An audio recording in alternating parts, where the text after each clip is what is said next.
horrifying scenes witnessed by the small children, their mothers and elderly people. Dead bodies are floating in the river, ma'am. There were so many dead bodies are not even in a position to be identified because they were completely destroyed. Devastated villages and loss of lives is yet to be assessed due to the scale of the tragedy. Although intense rescue operations coordinated by the state and the central government along with the voluntary public efforts are proceeding. However, there is still need for more support from the central government for the rescue operations and additional resources and enhancement of free funding of both rehabilitation and compensation. I have already spoken to the Honorable Defence Minister and the Chief Minister of Kerala, and I would like to request the Union Government of India to extend all the possible support for the poor people of Kerala and to release immediate compensation for the deceased people of Kerala. Thank you, ma'am. माननीय प्रधानमंत्री जी। माननीय उपाध्यक्ष महोदया, सर्वप्रथम तो मैं केरल में हुई इस प्राकृतिक आपदा से प्रभावित लोगों के प्रति अपनी गहरी संवेदना व्यक्त करता हूं और मैं यह वचन देता हूं कि सरकार केरल की जनता, विशेष तौर से वायनाड की जनता के राहत और पुनर्वास के लिए पूर्ण रूप से प्रतिबद्ध है। साथ ही इस सदन के माध्यम से मैं यह आश्वासन देता हूं कि इस कड़ी में सरकार की ओर से कोई भी कोई कसर नहीं छोड़ी जाएगी। माननीय उपाध्यक्ष महोदया, मैंने माननीय गृह मंत्री जी को निर्देश दिया है कि हमारी वहाँ जो CAPF और NDRF की फोर्सेज हैं उनको तत्काल प्रभाव से वायनाड के क्षेत्र में राहत कार्य के लिए लगाया जाएगा। धन्यवाद उपाध्यक्ष महोदया। Honourable member Aastha Mishra please. Honorable Deputy Speaker, Madam, over the last few days, unfortunately, the landslide in Wayanad have taken away the lives of more than 300 innocent people. Over the last 5 years, many people have died due to landslides, disasters and accidents in Kerala. Ma'am, the unbridled and unregulated economic and commercial activities, including quarrying and mining in the eco-sensitive areas of the Western Ghats are the primary reasons for this. Ma'am, there is an urgent need for mapping of landslide-prone areas and to take up mitigation measures and an action plan to address the growing frequencies of natural calamities in the ecologically fragile region. The change in climate and monsoon pattern have caused drastic alterations in rainfall in Kerala, resulting in increase in the frequency of landslides. Ma'am, there is urgent need in this background of gravity of calamities for a comprehensive plan to study prevention and solution. The sensitive areas are to be identified and warning should be given to the residents. I urge upon the government to do whatever is needful for the maximum help of the suffering people. Our country has witnessed an alarming rise in landslides in the last few years. Thank you, ma'am. माननीय गृह मंत्री जी। माननीय उपाध्यक्ष महोदया, सबसे पहले तो मैं इस दुखद आपदा में जिन जिन लोगों ने अपने स्वजन गंवाए हैं, बहुत सारे लोग अभी लापता हैं, शोक में जी रहे हैं और जो इंजर्ड हुए हैं, उन सभी के प्रति मैं हृदय से अपनी संवेदनाएं व्यक्त करना चाहता हूं। उपाध्यक्ष महोदया, एक बात मैं सबसे पहले स्पष्ट कर देना चाहता हूं कि आपदा के समय में चाहे भारत सरकार हो, चाहे पॉलिटिकल पार्टी हो, समय केरल की सरकार, केरल की जनता, विशेषकर वायनाड के लोगों के साथ खड़े रहने का। उपाध्यक्ष महोदया, इस सदन के माध्यम से मैं केरल की जनता, वायनाड की जनता से कहना चाहता हूं कि भारत सरकार की ओर से हर संभव मदद, हर संभव प्रयास बचाने के लिए और रिहैबिलिटेशन के लिए किया जाएगा। हमें जैसी सूचना मिली, हमने NDRF की टीम राज्य में भेजी, लोगों के राहत और बचाव के लिए सेना पहुंची, इंडियन एयरफोर्स पहुंची, हेलीकॉप्टर पहुंचा, वहां हमारे CISF की टुकड़ी थी, वहां पहुंची सेना ने तत्काल एक कच्चा ब्रिज बनाया और वहां फंसे हजारों लोगों को बाहर निकाला। बहुत से लोगों को बचाने का काम हुआ है, लेकिन कुछ ऐसे भी लोग थे जिनको हम बचा नहीं पाए। हमें उन सब का नुकसान हुआ है, हमें दर्द भी है और दुख भी। मैं केरल की जनता को इतना जरूर आश्वासन देना चाहता हूं कि रिलीफ और रिहैबिलिटेशन के लिए कोई कसर नहीं छोड़ी जाएगी और भारत सरकार इस संकट की घड़ी में केरल के साथ चट्टान की तरह खड़ी है। धन्यवाद उपाध्यक्ष महोदया।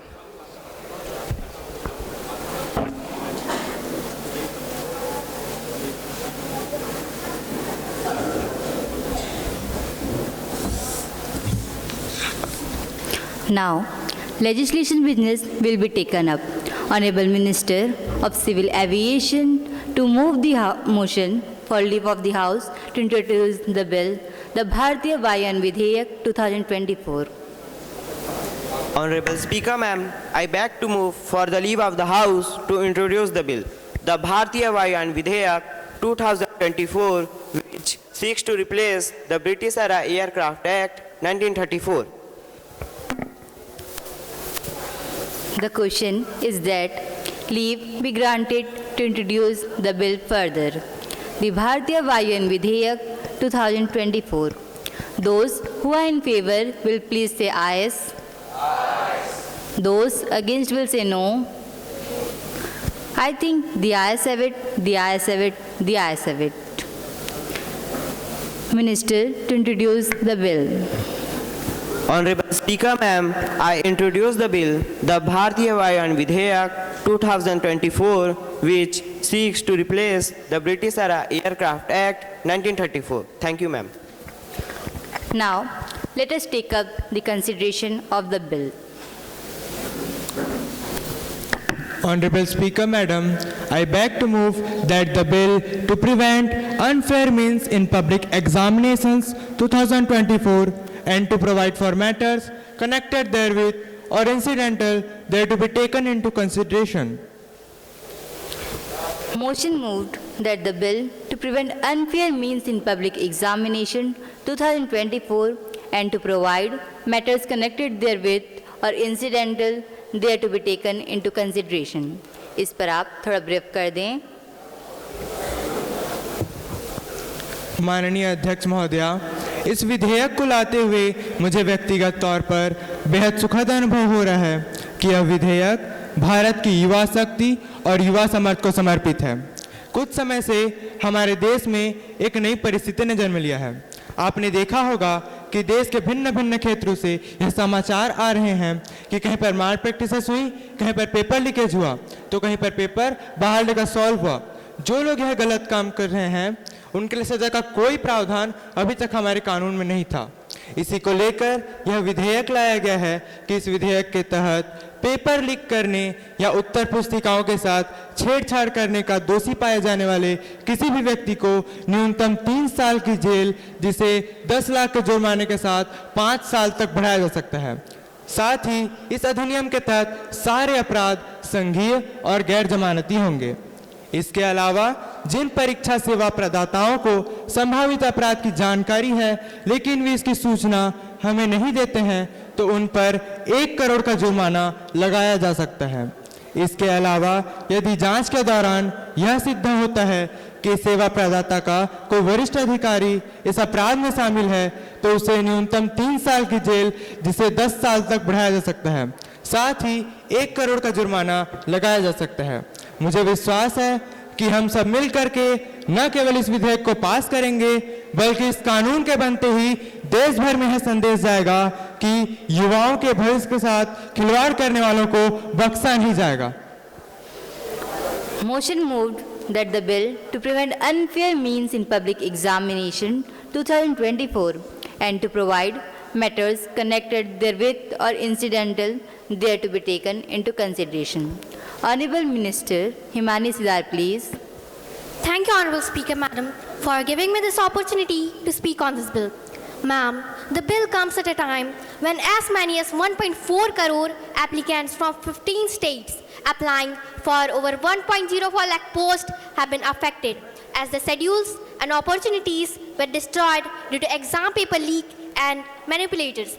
Ma'am, the long process of rescheduling examinations takes years and many examinations conducted by the Union Public Service Commission, UPSC, Staff Selection Commission, SSC, Railway Recruitment Board, RRB, Institute of Banking, Personal Selection, Ministries or Department of the Central Government and their attached subordinate officers for recruitment of staff, National Testing Agency or other authority as may be notified by the Central Government will be covered under this anti-cheating bill. Ma'am, because of the long delay in rescheduling examinations, applicants have to leave their attempts as they do not have age or situations by their side.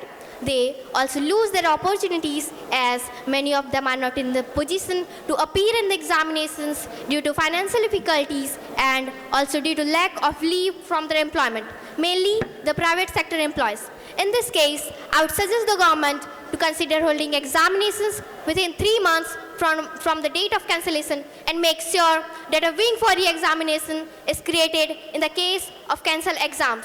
Only with these amendments, I support the bill. Thank you, ma'am. Honorable Member Ayushi Bhoi, please. Thank you, Speaker ma'am, for giving me this opportunity to speak on this bill. Ma'am, this bill is not foolproof against scam because such huge and big scam cannot done by single-handedly or with the help of only 1 or 2 people. This bill talks very less about the people and the institutions which have indirect relation with these scams. Why government is defending them? I would request the government to distribute the quantum of punishment not just only to the direct culprits but also to the intermediate agents and conspiracy plotters as well.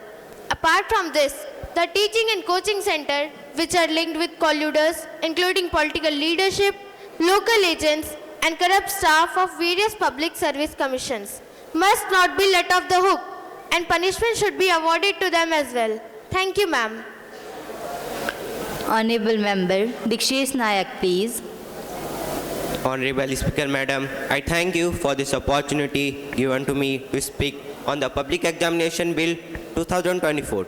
The government was silent at that time. After that, many competitive exams like NEET and UPSC were held in all parts of the country.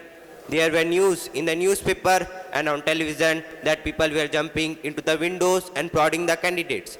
They were telling all the answers to the candidates from the windows. There were other candidates also. All this was there in the news. The government was silent about that. A study conducted by one of the leading newspapers that 1.5 lakh students have lost their livelihoods because of these malpractices. Why has the government introduced the bill? Why did the government look at the possibilities of reducing these malpractices? These questions are not answered in the bill at all. The bill only talks about imprisonment, punishment and fine being imposed, but it does not talk how these malpractices can be controlled. Government should consider on this aspect also. मैं इस आधे अधूरे bill पर चंद line कहना चाहूँगा। आप अपनी बातों से इस आवाम पर यह एहसान करते हैं, आप अपनी बातों से इस आवाम पर यह एहसान करते हैं, आंखें तो छीन लेते हैं और चश्मे दान करते हैं। Thank you madam. Honorable Minister Supriya Thakur, please. Madam, while I am complimenting this government for bringing this bill, जब यह बिल लाया जा रहा था तब मैंने एक फिल्म देखी थी. It's called 12th Fail. इस फिल्म में एक डायलॉग था, जमी जमाई व्यवस्था. It means there is a system which has already been set. Who has set this system? If we say that there is a case, it is either the local school education department or the local administration or the political patronage.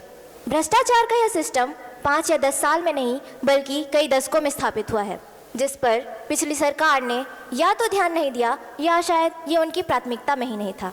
ऐसे समय में हमारी सरकार ने ये bill लाकर ये सिद्ध कर दिया है कि हमारी सरकार युवाओं के हित के लिए सदैव समर्पित रहेगी. हमारी सरकार दोषियों को सजा देने में हमेशा आगे रहेगी. If there is any scam and people do get caught, then I am completely with the government. कि अगर आप गलती करेंगे तो आपको भुगतना पड़ेगा, चाहे आप जो भी हो. Now, my other suggestion is about coaching classes. There are lots of coaching classes. They put out advertisement कि हम आपको 100% तक जॉब दिला देंगे. How can they give this guarantee? I urge to the government to control this type of advertisement of these coaching classes. What they are saying is corruption, which starts here. लोग बोलते हैं आप हमें इतने पैसे दे दो, हमारी कोचिंग क्लासेस में आओ, आपको सरकारी नौकरी मिल जाएगी. So is there going to be any accountability at this level also? माननीय अध्यक्ष महोदया जी, यहाँ ऐसी कंपनियां शामिल हो गई हैं जो कि ब्लैक लिस्टेड होने के बाद भी दूसरे प्रांतों में जाकर अपने ठेके ले लेती हैं. इनका खुलेआम व्यवसाय हो रहा है. मैं माननीय मंत्री जी से ये अनुरोध करना चाहती हूँ कि वह कंपनियां जो इसमें आरोपी गई हैं उन्हें आजीवन प्रतिबंधित कर देना चाहिए. Members who spoke ahead of me have also appreciated this bill. We should appreciate Honorable Minister Tanmay Sahu ji for this.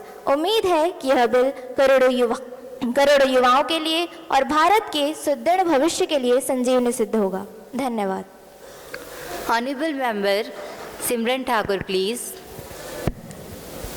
माननीय अध्यक्ष महोदया, मैं लाखों विद्यार्थियों और परीक्षार्थियों की संघर्ष की आवाज बनने का मुझे यह सौभाग्य मिला है। इसके लिए मैं सदन की बहुत बहुत आभारी हूँ। मैं आप सबको यह स्पष्ट कर दूं कि पेपर लीक कोई टेक्निकल मिस्टेक नहीं बल्कि स्कैमर्स का एक बड़ा नेक्सस है। इसमें बड़े बड़े बिजनेसमैन यहाँ तक कि पॉलिटिशियंस भी शामिल हैं। यह बड़ी विडंबना की बात है कि परीक्षा केंद्र पर जहाँ लड़कियों की कान की बालियाँ लड़कों के हाथों से कलावा निकलवा दिया जाता है, वहाँ 150 के 150 प्रश्न एग्जाम रूम से बाहर कैसे आ जाते हैं। छात्रों को परीक्षा देने के लिए सैकड़ों किलोमीटर की यात्राएं करनी पड़ती है। काफी संघर्षों के बाद वे परीक्षा केंद्र पर पहुंचते हैं और परीक्षा देने के बाद उसी संघर्ष को झेलते हुए वे घर आते हैं। घर आने पर पता चलता है कि पेपर लीक हो गया है। बताइए उन छात्रों के हृदय पर कितना आघात पहुंचता होगा। इन कार्यों में उनका क्या दोष? कुछ परीक्षाओं के लीक को तो मानने से ही इनकार कर दिया जाता है और जब बहुत ज़्यादा प्रोटेस्ट और जांच करने पर पता चलता है कि पेपर लीक हुआ था। अब देश के वो प्रोटेस्ट करें कि पढ़ाई, और जब वे प्रोटेस्ट करते भी हैं तो इन निर्दोष छात्रों पर लाठियां बरसाई जाती है, इन पर केस चलाया जाता है और वहीं जो भ्रष्टाचारी हैं, स्कैमर्स हैं, वे आराम फरमा रहे होते हैं। परीक्षा पर चर्चा तो ठीक है, लेकिन पहले पेपर संभाल कर रखना सिखाएं।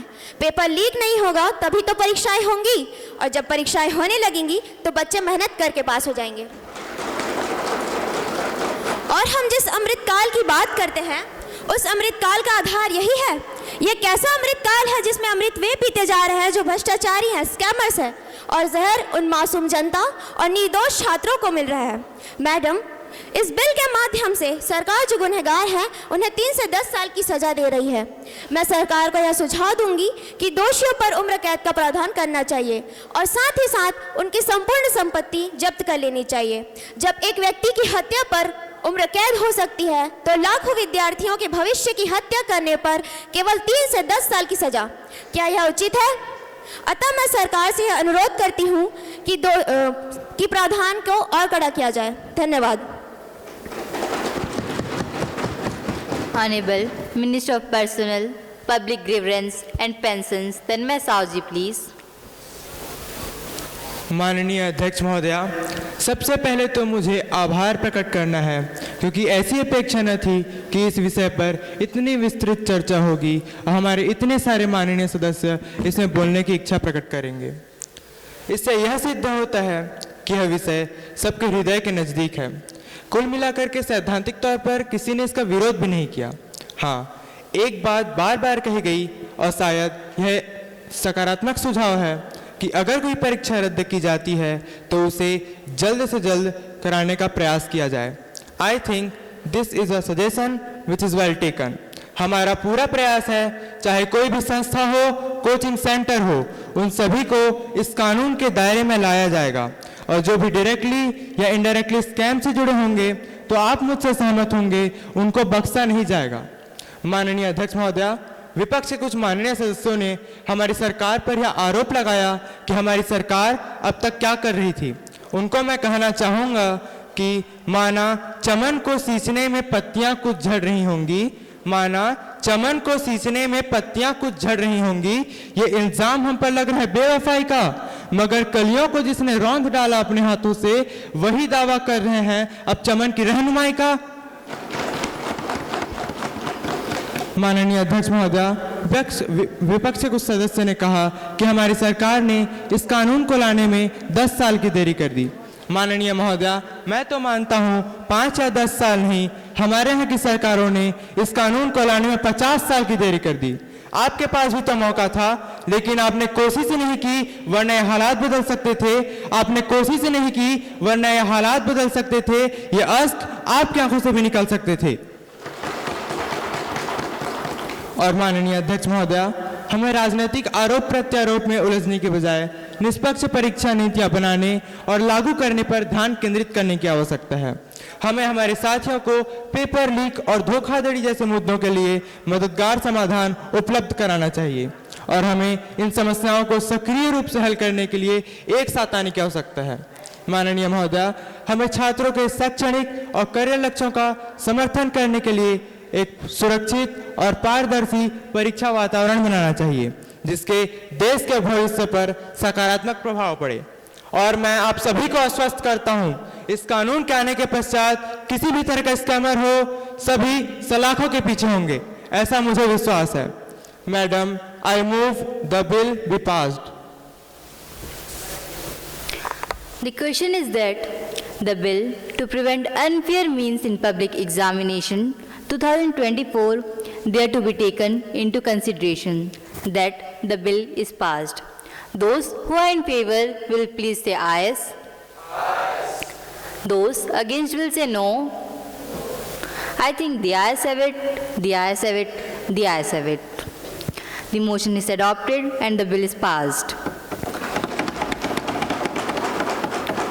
Now, we will consider the bill Public Examination Prevention of Unfair Means 2024 clause by clause. प्रश्न यह है कि खंड 1 से 5 public examination prevention of unfair means bill 2024 का अंग बने। Those who are in favor will please say ayes. Those against will say no. I think the ayes have it, the ayes have it, the ayes have it. Clause 1 to 5 of Public Examination Prevention of Unfair Means stands the part of the bill. Honorable Member Himani Sidar, क्या आप संशोधन प्रस्तुत करना चाहती हैं? Madam, the Honorable Minister has already agreed also that may be looked into with the assurance given by the Honorable Minister. I am not moving the amendment. मंत्री जी, अब प्रस्ताव करें कि यथा संशोधित विधेयक को पारित किया जाए।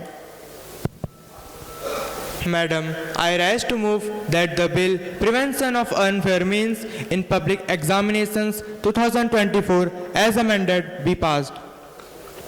The question is that the bill to prevent unfair means in public examination 2024 as amended be passed. Those who are in favor will please say ayes. Those against will say no. I think the ayes have it, the ayes have it, the ayes have it. The motion is adopted and the bill is passed. अब सदन की कार्यवाही अनिश्चित काल के लिए स्थगित की जाती है।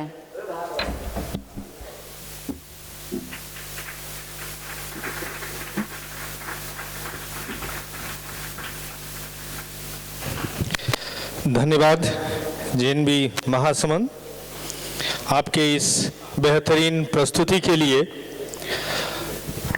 आप सभी को सूचित करते हुए मुझे अपार हर्ष हो रहा है कि कुछ समय पहले हमारे इस कार्यक्रम में mister Vishwanath Pariyal ex MLA Durgapur Paschim constituency का आगमन हुआ है। मैं विद्यालय के प्रभारी प्राचार्य महोदय से निवेदन करूंगा कि वो उन्हें पुष्पगुच्छ, अंगवस्त्र और स्मृति चिन्ह प्रदान कर उनका स्वागत और अभिनंदन करें।